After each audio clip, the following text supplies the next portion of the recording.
It feels like you got to be some type of sicko to know the date September 28th, 2006, and the importance it holds in BYU football history. How does it relate to BYU's matchup with SMU tonight? Well, stay tuned.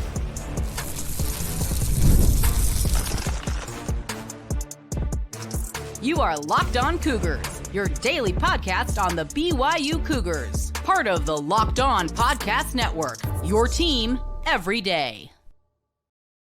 What is up, everybody? I'm Jake Hatch, your host here on Locked On Cougars, resident BYU insider. Thank you for making Locked On Cougars your first view and or listen of the day. Appreciate all of you. We lovingly like to call our everydayers right here on your original daily podcast focused on the BYU Cougars. Today's show is brought to you by our friends over at Game Time. Download the Game Time app today, create an account, use the promo code LOCKEDONCollege, and you get $20 off your first purchase with our friends over at Game Time. All right, as I mentioned in today's open, the date, September 28th, 2006. The place, Fort Worth, Texas. The location, Ammon G. Carter Stadium on the campus of TCU. Why does this relate to BYU and SMU today? If you remember this game in 2006, it was essentially the coming-of-age moment for the BYU football program under Bronco Mendenhall early on in his BYU tenure. And it is something I think relates directly to BYU's matchup, just 39 miles, give or take a mile or two, as BYU takes on SMU tonight in Highland Park, Texas, which is straight across the Dallas-Fort Worth Metroplex from TCU. What are you talking about, Jake? That's exactly what you're all thinking right now. Here's the deal. In 2006, John Beck led BYU into a matchup against number 17 TCU at the time and engineered a 31-17 upset win that marked the coming-of-age moment, like I mentioned, for the BYU football program under Bronco Mendenhall. Now, how does it relate to tonight? I feel like tonight against SMU, while the Mustangs may not be ranked, BYU goes into this matchup trying to prove itself and have a quote-unquote coming-of-age moment under Jake Retzlaff's run as BYU's starting quarterback. Yes, I understand it's just game 2 of the season. That game, when BYU took on TCU, was game 5. BYU went into that game with a 2-2 record. Heavy underdogs. John Beck was, I think, dealing with 2 sprained ankles in that game, heavily taped up, and he engineered one of the big wins early on in Bronco Mendenhall's tenure. And from that point, it was a launching pad for BYU to embark on what ended up being a really elite 4-year run in the Mountain West Conference.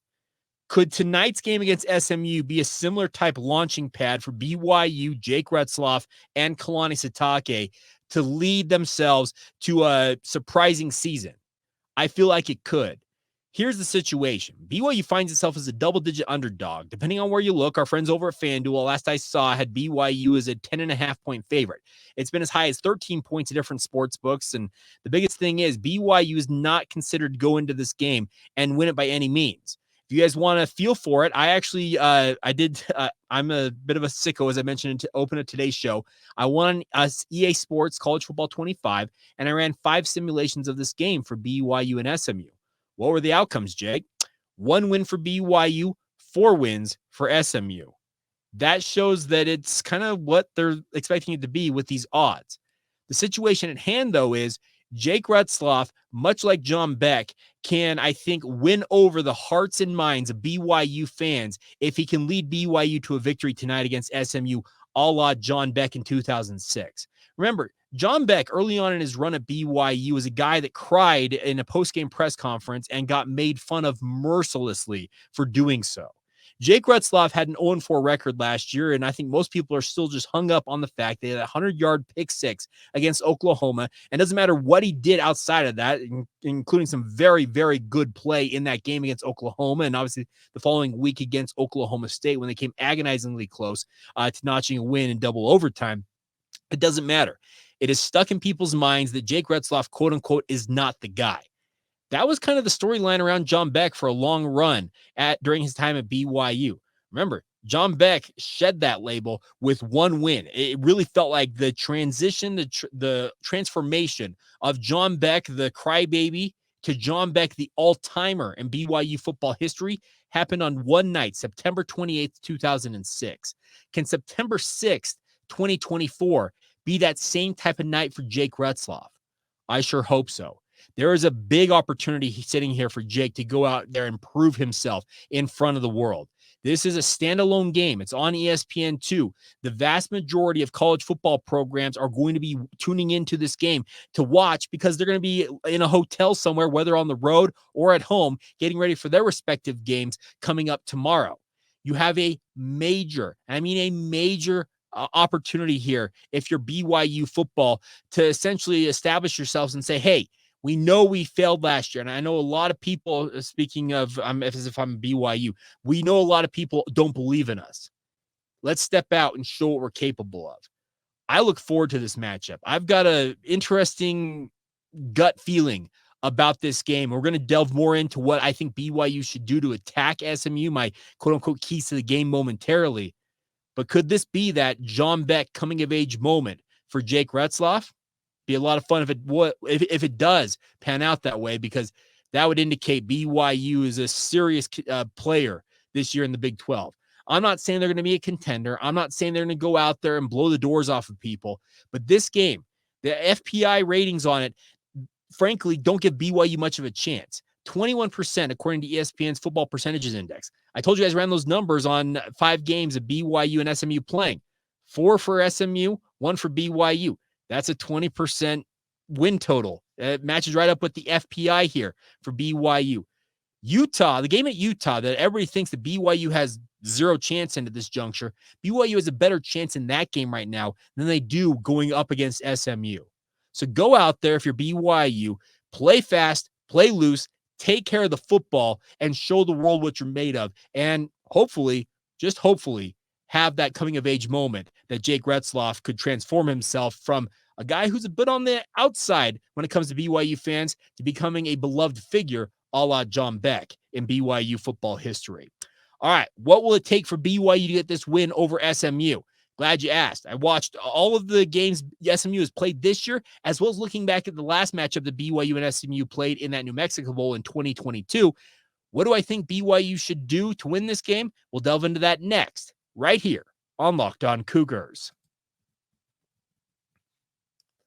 Today's show is brought to you by our friends over at LinkedIn. Now, LinkedIn is here for you guys no matter what you're doing, but if you're trying to hire for your small business, you got to use LinkedIn. I have to get the biggest thing about LinkedIn is they are helping you find the right professionals for your team faster and, more importantly, doing it for free. It's not just a job board. It helps you hire professionals you can't find anywhere else, even those who aren't actively searching for a new job, but might be open to the perfect opportunity. In a given month, over 70% of LinkedIn users don't use other leading job sites. So if you're not looking on LinkedIn, you're looking in the wrong place, simply put. On LinkedIn, 86% of small businesses get a qualified candidate within 24 hours of their job posting. Hire professionals, like a professional, and do it on LinkedIn. 2.5 million small businesses are also using LinkedIn for their hiring needs. Why aren't you guys? Take advantage today and go to linkedin.com/lockedoncollege and post your job for free. You heard that right. Post the job for free. LinkedIn.com/lockedoncollege to post that job for free. And of course, some terms and conditions apply. Thank you once again for making Locked On Cougars your first listen and or view of the day. If you have not done so already, get ready for the weekend ahead with the Locked On College Football Podcast. Spencer McLaughlin is doing an incredible job covering the entire sport of college football. It's called Locked On College Football. Simple to find. Search it out wherever you get your podcasts. It's also available on YouTube, and it's a proud part of the Locked On Podcast Network, your team every day. All right, BYU SMU. Big matchup tonight at Gerald R. Ford Stadium. BYU comes into this one, as we've already talked about and has been talked about ad nauseum, as a severe underdog, double-digit underdog. There is not much expectation for BYU to go in to Ford Stadium and win this game. If BYU wants to get the win, how do they do that? Well, first things first, I went back and I've watched the entirety of the Nevada SMU game twice. I've watched it in its entirety. I've rewound it. I've looked at a number of things in this game. I also rewatched a game that I was in person for, watching BYU and SMU in the 2022 New Mexico Bowl. And I also looked at SMU's game against Houston Christian this past week, which they just absolutely ran roughshod over HCU. What does BYU need to do? SMU is a defense, speaking from the offensive perspective for BYU first. SMU's defense is a 4-3 alignment, and they believe that they're going to essentially be able to do what they do in base alignment and get away with it. They want to, as I like to call it, out-athlete you. They believe they have superior athletes, and if they stick to their principles and play the type of game they believe they're capable of, they will win more often than not on defense. How does BYU attack that? Look no further than what Soljay Maava-Peters did for BYU in 2022 against SMU. I know it's 2 years removed. I get all that. And funny enough, watching back, I cannot, for the life of me, understand. I can understand why, because when you don't handle your business with regards to being a college football player, you have to do different things. But Soljay would have been an incredible running back, it feels like, for BYU had things worked out. But alas, that's not the topic for today. In that game against SMU, BYU did not have much of a passing game. So what did they do? They attacked SMU with a running attack using the quarterback as the main focal point of the rushing attack. Midline read options, true read options on the perimeter, wide zone, inside zone. They used every trick in the book with their run game to confuse the SMU defense in that game. Fast forward to the Nevada game for SMU to kick off week 0. Nevada's quarterback was a dual threat, and he made life miserable for SMU with his ability to improvise with his feet. So where does that leave BYU? Jake Retzlaff absolutely will have to use his feet and obviously be able to maneuver himself in and out of jams when it comes to playing against the SMU defense. I don't know this for certain, but this would be a great time, and I mean a great time to deploy the incredibly fleet feet of Gary Bohannon in this game. If you want to bring him in for specialized packages, running the read option, called a QB power runs, whatever you've got in the playbook, use them. This feels like a perfect opportunity for BYU to deploy that in this matchup. Will it be the difference? TBD. But I feel like man for man on the perimeter, BYU has actually got quite capable wide receivers going up against the secondary from SMU. But the biggest thing you've got to do is you've got to confuse that front seven, which is a fairly veteran front seven for SMU, and make them think that they're seeing things that they're not. How do you do that? Play action. Get the run game going early on in this game. And I think that QB run element, we had Billy Embody on earlier in the week, and he believes that Jake Retzlaff is more of a pocket passer. Great. I hope you guys believe that if it's SMU's coaching staff, because if that's the case, Jake will be able to dart and slash and really hurt SMU with his feet. I think it's critical BYU use that QB run element to a heavy degree in this game, because indications are, going back as far as their matchup in 2022, that can absolutely confuse and help you win a game against SMU. Flipping over opposite for BYU on defense, you got to stop the RPO action for SMU. It's very likely, if not absolutely certain, you'll see both Preston Stone and Kevin Jennings at quarterback for SMU in this game. The whole offense that Rhett Lashley likes to deploy is predicated on RPO action. It stands for run pass option. On those plays, they have the option as a quarterback of handing the ball off to a running back or pulling it, throwing it, and attacking a defense via the air. BYU has got to trust their eyes. The linebackers, the safeties, even the defensive linemen to a certain degree have to understand what keys they're trying to read here, because they're going to trying to get confused.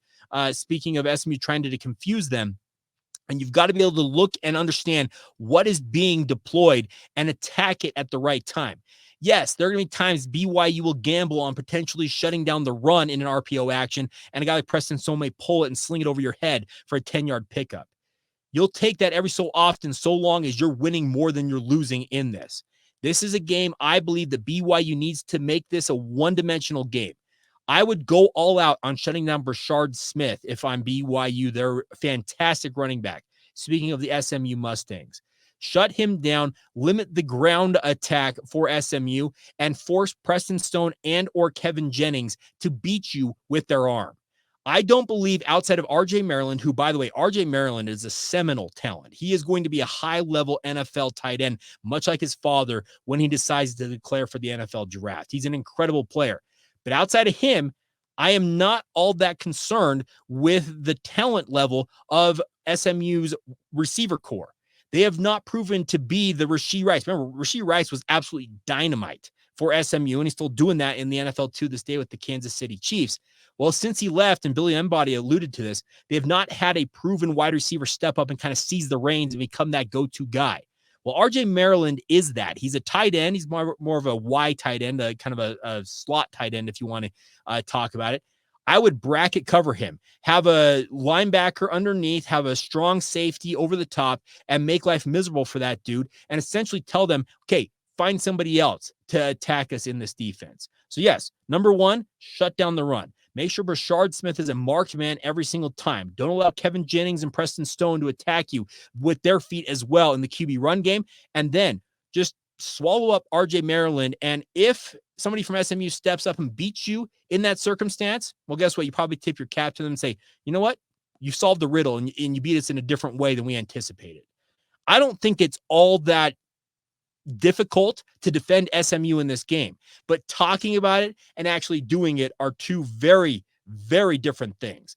I'm not a guy on the field. I am what I like to call a second guesser. I sit here in a studio talking about BYU sports for a living. It's a really fun thing to do, but I'm not the guys making the plays out there.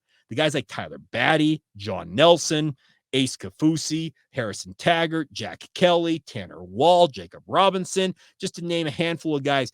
They're the ones that are going to make the difference here for BYU on defense. So, once again, how does BYU win this game in my mind? Number one, offensively, you attack them with the QB run game. It is confused SMU going back once again to that New Mexico Bowl.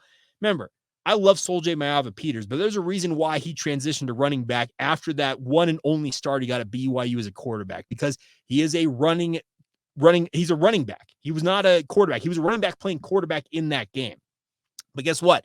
Plenty effective, and BYU found a way to win that one because they confused the heck out of SMU's defense in that. Number two, attack them via the ground game. Using your quarterback's feet, using LJ Martin. Put this on the offensive line. I know Connor Pay and his compatriots on the offensive front would love nothing more than to go out there and run roughshod in this game. It is an offensive lineman's dream to run for 200, 250, 300 yards in a game. I think that may be a far cry for BYU to actually pull that off, but tell your guys, you got to control the tempo of this game with the ground game. So that's the second thing I guess it's kind of 1A, 1B. Number two, shut down SMU's run game. Make sure Brashard Smith, as I mentioned, is a marked man. You find him on every play. You hit him more often than he would like to be hit, and you make life miserable for him and force SMU to become one-dimensional. And then number three, find RJ Maryland just like Brashard Smith, make him a marked man, and take him out of the passing game. Do not try and cover him one-on-one. I'm telling you, he is a cheat code when it's one-on-one. I've watched enough tape to see that this is a kid who could absolutely torch you. Then the final thing is, play fearless. SMU has got a 9-game home winning streak. If I'm not mistaken, it was the number like 53-plus points in those 9 games that they have won at home there at Ford Stadium. You're going in as an underdog. Go in there, play fast, play loose, but also, I guess the final point I'll make here is play disciplined. Against Nevada, SMU got in their own head more often than not and made some just absolutely boneheaded mistakes. Slapping other guys on helmets from the opposing team, getting personal fouls and unsportsmanlike conduct penalties in very inopportune times. BYU's got to control their emotions in this game. Go in there. If SMU wants to play head games, let them play their own head games. Don't get sucked up into it and handle your business. And I feel like BYU's got a pretty decent opportunity to go out there and notch a victory and go to 2-0 on the season. Once again, like I said, it's much easier said than done, but that's my game plan. We'll see if BYU, Jake Retzlaff, Kalani Sitake, and the rest of the BYU Brain Trust can pull this off as they take on SMU at 5 o'clock Mountain Time tonight on ESPN2. All right, we'll wrap up today's show with a look at the first official weekend of NFL football. Where are former Cougars lining up in the pros? Well, we saw 3 of them last night. We'll talk about that coming up next, as well as a look at the weekend ahead for all things BYU sports in just a moment. Today's show is brought to you by our friends over at Game Time. Now, Game Time is here for you guys if you are trying to go out to whatever event you happen to be interested in. Sporting events, music, concerts, comedy, theater, no matter what you're into, Game Time has got the tickets for you guys. Game Time has a new feature in their app called Game Time Picks. It makes the getting tickets for your favorite live events even easier. It filters out all the fluff to show you only incredible deals on great seats. You don't have to waste your time searching through thousands of tickets to find the right option for you guys. The best part is, no matter what you're into, you can toggle the all-in pricing feature. All you got to do is toggle that in the app, and it shows exactly what you'll pay right up front. There's no having to get to the final screen saying, wow, what are all these fees? You'll know exactly what all the fees are included and exactly what you'll pay inside the app. The best part is it also has the lowest price guarantee, or Game Time will credit you 110% of the difference. That's their guarantee to you that they will have the best prices. So take advantage of it today and take the guesswork out of buying your tickets with our friends at Game Time. Download the Game Time app today, create an account, and use the promo code LOCKEDONCollege and get $20 off your first purchase. Terms apply. Go ahead and create an account and redeem the promo code LOCKEDONCOLLEGE. That's Locked On College for $20 off. Download Game Time today. What time is it? Game time. Thank you once again for making Locked On Cougars your first listen and or view of the day. If you have not done so already, sign up for our Locked On Cougars Insider Group. If you want to have chats with me one-on-one in game, well, I'm kind of focusing on our Locked On Cougars Insider Group. We're having great chats, texting back and forth, and passing along tidbits of what I'm hearing / seeing out there in these games. If you want all that inside intel that you can't get anywhere else, join us on the Locked On Cougars Insider Group. There is a hyperlink in the show notes, whether you're watching and or listening to this. Get a 14-day free trial. And you can just pay $5 a month after that if you want to stay on with us. We got a good crew going right now, and hope many more of you join us on our Locked On Cougars Insider Group. All right. Before we go on today's show, it is the first weekend of NFL football. We had a game last night. Congratulations to Andy Reid, the former BYU Cougar himself, as the Kansas City Chiefs started their season 1-0 with a victory over the Baltimore Ravens. Obviously, Kingsley Suamataia got the start at left tackle. It's incredible to consider where he is at today, but congratulations to him. It's really cool to see his rise as a rookie. Game one, starting at left tackle in the NFL. Absolutely incredible stuff. I don't think anybody out there doubts that Kingsley has got all the talent in the world to be a really, really solid player for the Chiefs and in the NFL for quite some time. And it was really cool to see him do his thing. Obviously, Andy Reid hoping to work on a three-peat, an unprecedented three-peat in the NFL. Well, they're off to a 1-0 start. Tonight, you will see the Philadelphia Eagles down there in Brazil. Looking forward to that one. But it's a big weekend for BYU players because there are 20, count them, 20 players in the NFL from BYU. I know a lot of Utah fans like to stick BYU's nose in the dirt and say, oh, we got all these guys in the NFL. Where are your guys? Here's the deal, everybody. Utah's got 27 guys on NFL rosters this year. BYU has got 20. The narrative that BYU doesn't put people in the NFL, that can be put to bed anytime now. It probably should already. Because you got guys like Tyler Algier with the Atlanta Falcons, Zane Anderson with the Green Bay Packers. I'm just running down the list here. Christopher Brooks on the practice squad for the Green Bay Packers. Brady Christensen, who's been a mainstay for the Carolina Panthers over the past 3 or 4 years. Michael Davis switching coasts this year, going from the Los Angeles Chargers to the Washington Commanders. Blake Freeland, starting tackle for the Indianapolis Colts. Jaron Hall just signed with the Seattle Seahawks. You play a stupid game, speaking of the Minnesota Vikings, you win stupid prizes. That means you lose a guy like Jaron Hall.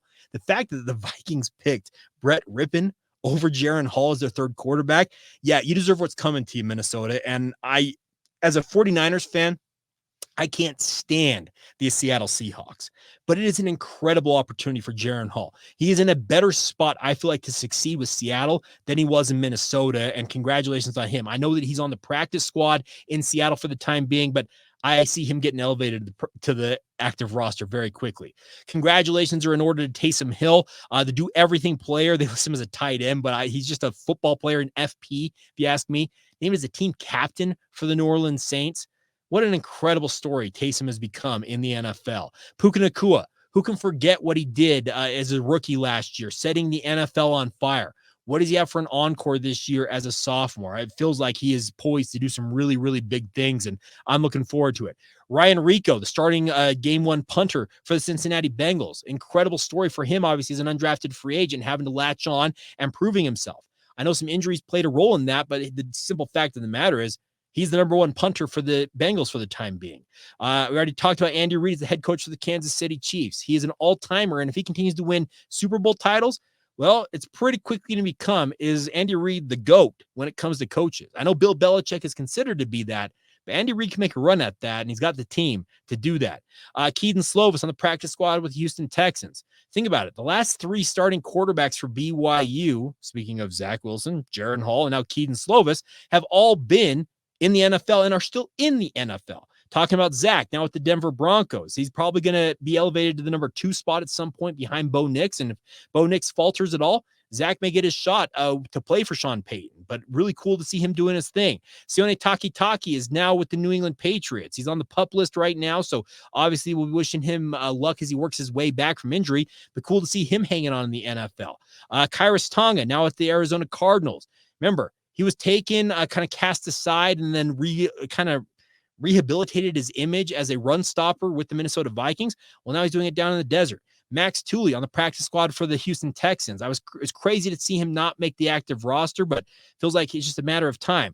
Kyle Van Noy on the losing side of things last night against the Kansas City Chiefs for the Baltimore Ravens.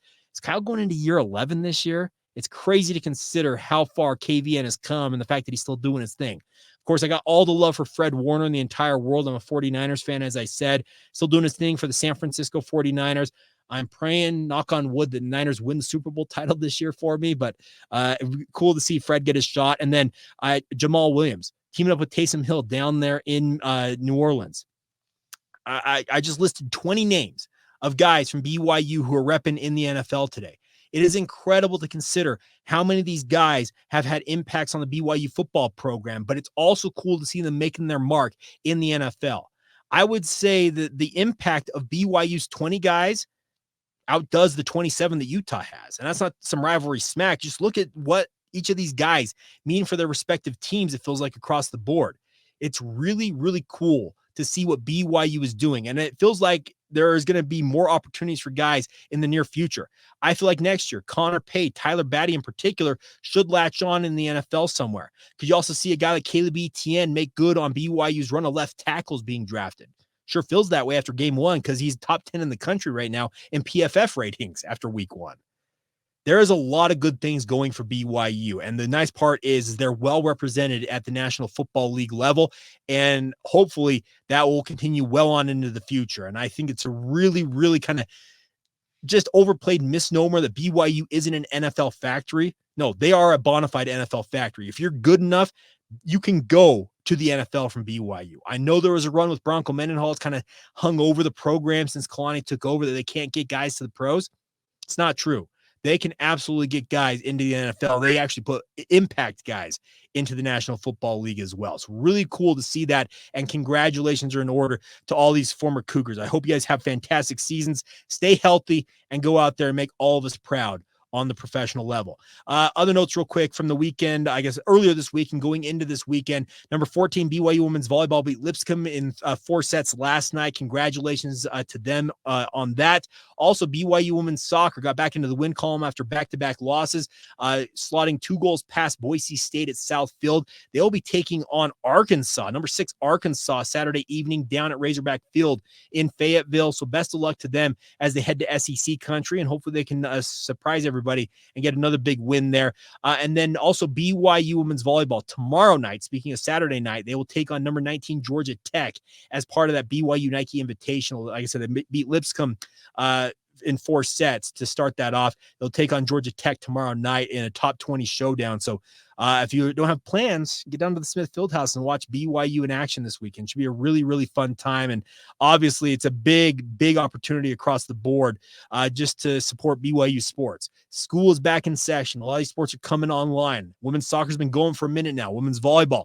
Football obviously goes into that matchup tonight against SMU. Soon enough, cross country is going to be starting. Men's and women's golf with their fall season.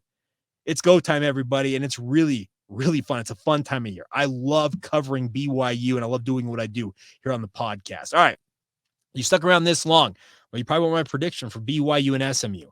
I've gone back and forth all week long, and I will just say this. If you're in the betting world, take the points. I think BYU covers whatever the spread is, whether it's 10, 11, 12, even drops maybe down to 9 or 8. I'd still take the points. I think it's going to be a very, very close matchup in this game. And you know what?